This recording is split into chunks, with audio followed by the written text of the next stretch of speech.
Indian history CSS PMS का तो syllabus ही बहुत ज़्यादा है। मैंने ये सब्जेक्ट नहीं रखना। अमेरिकन हिस्ट्री का सिलेबस इससे कम है, वो मैंने रखना है।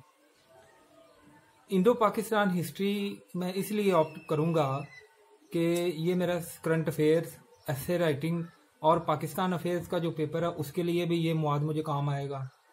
और जो इंडियन हिस्ट्री है वो हम पहली जमात से किसी न किसी तरह मोहम्मद बिन कासम, सुल्तान महमूद गजनवी, मोहम्मद बिन तुगलक, बादशाह अकबर आज़म, हुमायूं, जहांगीर, शाहजहां और औरंगज़ेब आलमगीर किसी न किसी शक्ल में हम पढ़ते आ रहे हैं।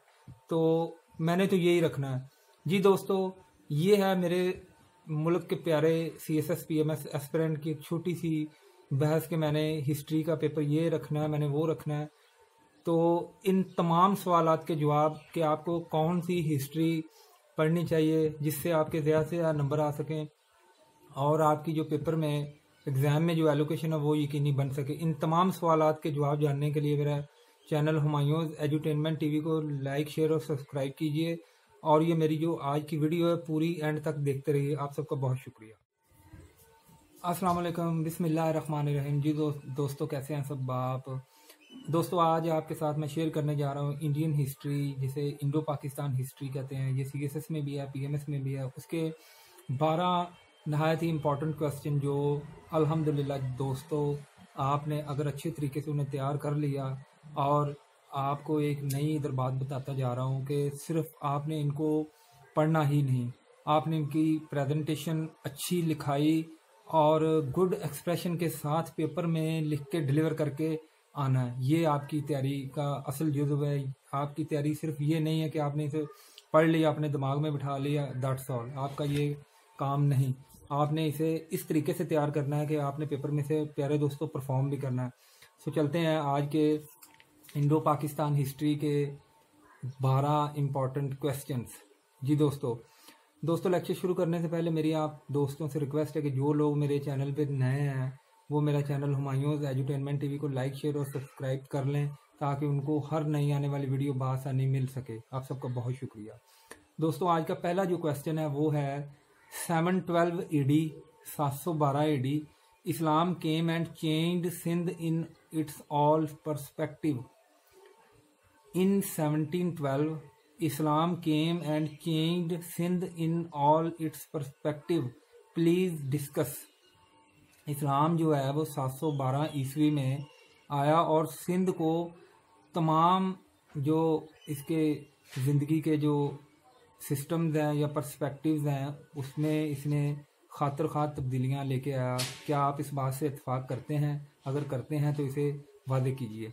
Question number 2, who is regarded as the first founder of Islamic state in united India? दोबारा फिर सुनिए, who is regarded as the first founder of Islamic state in united India और इन हिंदुस्तान? क्वेश्चन नंबर 3 है दोस्तों, Sultan Alauddin Khilji's price control system yielded positive results, explain. Sultan Alauddin Khilji's price control system yielded or gave positive results, please explain. Question number 4 है दोस्तों, throw light on the reforms of prince of moneyers.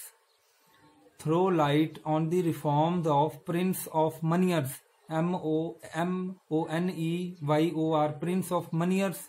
जी मेरी दोस्तों, मेरी मुराद है सुल्तान मोहम्मद बिन तुगलक। सुल्तान मोहम्मद बिन तुगलक जिनको प्रिंस ऑफ मनियर भी कहा जाता है, ये मनी से है, दौलत से है। तो उनकी जो रिफॉर्म्स हैं, जो उन्होंने इस्तिलाहात अपने दौरे हुकूमत या दौरे इक़्तिदार के अंदर हिंदुस्तान में नाफिज की थी, उन पे आपने जो है सैर हासिल बहस करनी है। क्वेश्चन नंबर 5 है दोस्तों, Shershah Suri's era is regarded as the golden era in India in terms of popular weal oriented policies. दोबारा फिर सुनिए, Shershah Suri's era is regarded as one of the golden era in India in terms of popular weal oriented policies. Weal WEAL, weal oriented policy. इसका मतलब ये हुआ कि जो शेरशाह सूरी है उसका जो दौरे हुकूमत है उसमें अवामी फलाह बहबूद पे बहुत ज़्यादा काम किया गया था। उस हवाले से जो उसकी पॉलिसीज़ थी उसको सामने रखते हुए एक जामे नोट लिखें। जी दोस्तों, आज का छठा क्वेश्चन है, Akbar the great ruled not only for almost half a century. Akbar the Great ruled not only for almost half a century, but he ruled over the hearts of people as well. But he ruled over the hearts of people of India as well. Please discuss. का ये गया है कि अकबर आज़म जो हैं उन्होंने सिर्फ हिंदुस्तान पे 50 साल या आधी सदी तक हुक्मरानी नहीं की थी, बल्कि वो लोगों के दिलों के भी हुक्मरान थे। इस पे रोशनी डालिए। अगला है क्वेश्चन नंबर 7। जी दोस्तों, क्वेश्चन नंबर 7 है, उसकी ज़रा आप लैंग्वेज सुनिए। Do you think Akbar's economic reforms greatly owe to the policies of great Shershah Suri? Do you think that Akbar's economic reforms greatly greatly owe to the reforms of great Shershah Suri? आप क्या समझते हैं कि अकबर आज़म की जो मुआशी पॉलिसीज़ थी, क्या वो शेरशाह सूरी की जो रिफॉर्म्स थी या जो इस्तिलाहात थी उनसे वो मुतासर थी, या क्या उससे वो उधार ली गई थी, या उन दोनों के दरमियान में आपस में क्या ताल्लुक़ था? बयान कीजिए। जी दोस्तों, आज का क्वेश्चन नंबर 8 है, prince of builders no doubt build huge structures. Prince of builders no doubt built huge structures or mighty buildings, but he could not build anything for the welfare of people like schools, colleges or educational institutions and hospitals. Critically evaluate. दोबारा फिर सुनिए।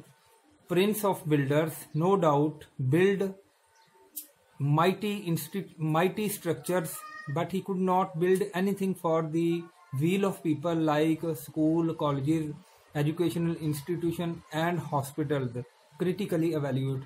जी दोस्तों, यहाँ मेरी मुराद है शाहजहां, जिनको Prince of builders भी कहा जाता है। इसमें एग्जामिनर आपसे पूछने की ये कोशिश कर रहा है कि जो शाहजहां है उसने बेशक उसने बहुत बड़ी बड़ी इमारतों तो बनवा दी, लेकिन उसने अवामी फलाह बहबूद के लिए कोई काम नहीं किया। ना ही उसने स्कूल बनाए, कॉलेजेस बनाए, यूनिवर्सिटी बनाई, और ना ही कोई हॉस्पिटल इस लेवल के बनवाए कि वहाँ लोगों को तालीम और आला मेयार की जो सेहत है उनकी सहूलियात फराहम की जाती। Critically evaluate. जी दोस्तों, आज का क्वेश्चन नंबर 9 है, Aurangzeb Alamgir's era is regarded as the best era in the history of India. Aurangzeb Alamgir's era is regarded as the best era in the history of India. Aurangzeb Alamgir जो है उनका जो दौरे हुकूमत है उसे हिंदुस्तान के बादशाहों की एक बेहतरीन बादशाह के एरा का दर्जा हासिल है। डिस्कस कीजिए। अगला दोस्तों है question number 10। Akbar and Aurangzeb Alamgir policies stand poles apart. Akbar and Aurangzeb policies stand pole apart. Akbar और औरंगजेब आलमगीर की जो पॉलिसीज़ थी वो एक दूसरे से बहुत दूर थी, या एक मशरक़ में थी एक मगरब में थी, यानी कि उन दोनों में ज़मीन आसमान का फ़र्क था। डिस्कस कीजिए। Discuss specially with reference to religious policies of great emperors. जी दोस्तों, ये क्वेश्चन दोबारा फिर सुन लीजिए। क्वेश्चन नंबर 10 है, Akbar and Aurangzeb Alamgir policies stand poles apart. Discuss especially with reference to religious policies of both the great emperors. जी दोस्तों, question number 11 है, Mughal dynasty was one of the formidable dynasty ever rose on the face of earth. Mughal dynasty was one of the formidable dynasty ever rose on the face of the earth, but what contributed towards its decay or its neither? But what contributed towards its decay और nadir. NADIR। Mughal जो dynasty है, जो मुग़ल सल्तनत थी, वो हिंदुस्तान की ताकतवर तरीन सल्तनत में एक सल्तनत थी, लेकिन वो कौन सी वजूहात थी, वो क्या अवामल थे जिनकी वजह से इसे डिके इसकी आई या इसका जो जवाल जो है वो अमल पजीर हुआ। जी दोस्तों, आज का इंडियन हिस्ट्री CSS और PMS का जो पेपर है उसका जो 12वां और आखिरी क्वेश्चन है वो दोस्तों की खिदमत में पेश किया देता हूँ। The people of India comprising of diverse religious and ethnic identities always welcomed and joined hands with the foreign intruders. Discuss this specific trait as one of the reasons for destability of United India. जी दोस्तों, इस question की जो language है थोड़ी सी मुश्किल है, लंबी भी है, लेकिन मैं एक दफ़ा फिर पढ़ देता हूँ, फिर इसकी तशरीह भी करने की कोशिश करता हूँ। वो है the people of India comprising of different the people of India comprises of diverse religious and ethnic identities. जो हिंदुस्तान के लोग हैं ये बड़े ही मुख्तलिफ और अलग-अलग अपनी मजहबी और एथनिक इनकी आइडेंटिटीज हैं। इन्होंने हमेशा always welcomed and join hand with the foreign intruder. इन लोगों ने हमेशा जो बैरूनी ताकतें हैं उनको ना सिर्फ वेलकम किया बल्कि उनसे हाथ भी मिला लिया। तो discuss this reference trait as one of the reason for destability of India. आपने इस बात को कि ये हमेशा ही जो बाहर से लोग आते हैं जो हमलावर हैं उनसे हाथ मिला लेते हैं और अपने लोगों को ये दगा दे देते हैं और ये मीर जाफ़र और मीर सादक जो है वो बन जाते हैं बड़ी आसानी से। तो आपने इस वाले जो इनकी ये जो स्पेसिफिक इंट्रूडर से हाथ मिलाने वाली बात है उसको आपने इस हवाले से डिस्कस करना है कि ये it is one of the reason for destability of united India. क्या इंडिया की जो डिस्टेबिलिटी है उसमें ये फैक्टर वजह नहीं रहा? जी दोस्तों, ये था आज का एक छोटा सा लेक्चर जिसमें मैंने कोशिश की है कि आज तक यानी कि 12-13 साल के अरसे के दौरान जितने भी इंडियन हिस्ट्री का पेपर मैंने बच्चों को पढ़ाया और अल्हम्दुलिल्लाह जिन दोस्तों ने अच्छे तरीके से अपनी मेहनत की और फिर अल्लाह ताला पे भरोसा करते हुए उन्होंने जाके पेपर में परफॉर्म किया, अल्लाह ताला ने उन्हें कामयाबी से हमकिनार किया है। तो ये दोस्तों ये टोटल जो क्वेश्चन मैं आपसे शेयर कर रहा हूँ ये मेरे अपने तजर्बे और अपनी अल्हम्दुलिल्लाह जो अल्लाह ताला ने मुझे हल्की फुल्की जो शऊर दिया उस हवाले से मैंने ये आपकी खिदमत में पेश किए हैं। अल्हम्दुलिल्लाह मैं ये तो नहीं कहता कि ये मुकम्मल है, लेकिन ये काफ़ी बेहतर है। आप इन टॉपिक्स को, इन क्वेश्चन को तैयार कीजिए और इंशाल्लाह मुझे पूरी उम्मीद है कि ये क्वेश्चन आप के इंडियन हिस्ट्री पेपर CSS और जो PMS है उसमें आपको ये बहुत अच्छे ग्रेड दिलवाएंगे। लेक्चर एंड करने पे एक दफ़ा फिर आपसे रिक्वेस्ट करता हूँ कि अगर आपको ये मेरी काविश पसंद आए तो मेरे चैनल हुमायूंस एजुटेनमेंट TV को लाइक, शेयर और सब्सक्राइब करना मत भूलिए ताकि आपको मेरी हर नई आने वाली वीडियो बआसानी मिल सके। आप सबका बहुत शुक्रिया, खुश रहिए।